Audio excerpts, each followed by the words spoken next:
Хаджимурат, участник Кавказской войны, молочный брат аварских ханов, бывший наиб имама Шамиля. Вряд ли есть кто-то, кто не знает трагическую историю великого Хаджимурада, человек, который окутан легендами, сошел со страницы книг и ожил тут в Ингушском театре юного зрителя, где при поддержке Министерства культуры России проходит сдача спектакля «Хаджимурат» известного русского писателя Льва Толстого. Дружбы между мной и Шамилем никогда не было. Но он боялся меня, и я был ему нужен. Но тут случилось то, что у меня спросили. Хаджимурат, как ты думаешь, кому быть имамом после Шамиля? Имамом будет тот, у кого шашка востра. Ты имеешь в виду себя, Хаджимурат? У Шамиля много достойных берегов.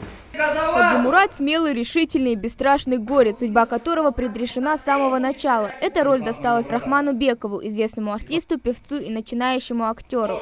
Главная сложность в том, что надо быть очень ответственным. Надо показать не только речитативность, но и пластику. А если не то слово, то вся картина ломается. Это огромная ответственность, и это сложно, само собой. Я всегда приемлю повторять то, что в наших жилах течет та кровь, что приемлет и Кавказ, и горы. Как-никак мы здесь выросли, мы это видели, слышали, чувствовали, все пережито, все очевидно.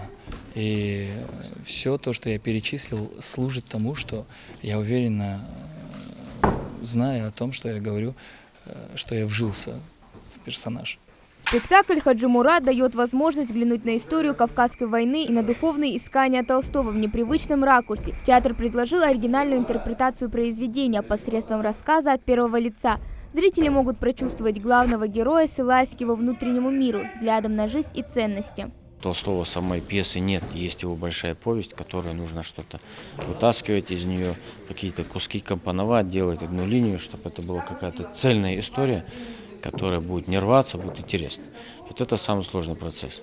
А все остальное, в принципе, репетиционный процесс, это то, что у нас проходит ежедневно здесь. Все-таки это школьная программа, в которой хочется, чтобы и не только взрослые зрители, но и школьники, и студенты приходили. И мы понимаем, что люди сейчас практически разучились читать, но хотя бы вот так, чтобы они как-то... Если эта история будет интересна, может, кто-то придет, возьмется за книжку и будет читать эту повесть. По словам режиссера спектакля Ахмета Ильянова, «Хаджимурат» – произведение о сломе времен, эпох, о невероятных обстоятельствах, в которых человек должен действовать самостоятельно, принимая вызов судьбы и рока. Из всей этой повести нужно было взять то, что может перенести на сцену, и как это преподнести зрителю, и для того, чтобы получилось так, чтобы зрителю было не скучно и понятно, что происходит. Это очень тяжелая, на мой взгляд, задача. Посмотреть на оживших героев книги и убедиться в таланте актеров и режиссера можно будет уже 19 февраля. А пока есть время вновь перечитать знаменитую кавказскую повесть Льва Толстого. Хава Гагиева, Асхаб Белакиев, Новости 24.